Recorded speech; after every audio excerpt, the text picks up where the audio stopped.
আল্লাহ সভাপতির ছেলে যেন একটা চাকরি হয়ে যা, আর তার বেতনটা যেন আমার মতন মানসম্মত হয়।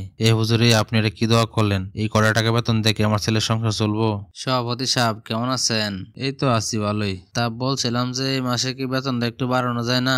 দেশের যে পরিস্থিতি, ফ্যামিলি নিয়ে তো চলাফেরা করতে বর্তমানে কষ্ট হয়ে যাইতেছে।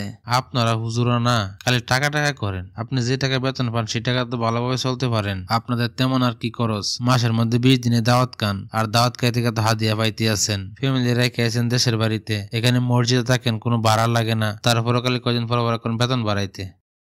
এই যে ইমাম সাহেব হুজুর, আপনারা তো আমি সকাল থেকে খুঁজতেছি, আপনি কইছিলেন। আসলে আমি তো সারাদিন মসজিদে ছিলাম, আপনি তো আজকে ফজরের সময় নামাজ পড়তে আসেন নাই, তাই মনে দেখতে পান নাই। হুজুর আপনার কাছে আইছি বিশেষ একটা প্রয়োজনে। কি বলেন সভাপতি সাহেব, আপনার আবার আমার কাছে কি প্রয়োজন? আচ্ছা বলেন দিয়ে আপনি কি কারণে আমার কাছে আইছেন? আসলে আমার বড় ছেলে গেছে আজকে একটা চাকরি ইন্টারভিউ দিতে। আপনি তো মসজিদের ইমাম, 5 ওয়াক্ত নামাজ পড়েন, আপনার আমল ইমান অনেক ভালো, তাই আপনি যদি আমার ছেলের জন্য একটু দোয়া করতেন, ভালো একটা চাকরি পাইতো ভালো বেতনের, তার জন্য একটু আপনার কাছে আইছিলাম আর কি। ও এই কথা, আচ্ছা ঠিক আছে, আপনি যেহেতু সভাপতি সাহেব মসজিদের আইছেন, আপনার ছেলের চাকরির জন্য দোয়া করতে হবো, তাহলে দাঁড়ান আমি দোয়াটা এখনই করে দিই।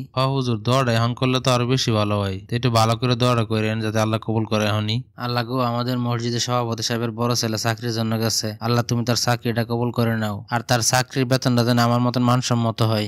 হুজুর আপনি এটা কি শুরু করছেন? আপনার কিছু দোয়া করতে আপনি তো বদ দোয়া করা শুরু করছেন। এই কটা টাকা বেতন পাইলে আমার ছেলে সংসার চালাবো কেমন করে?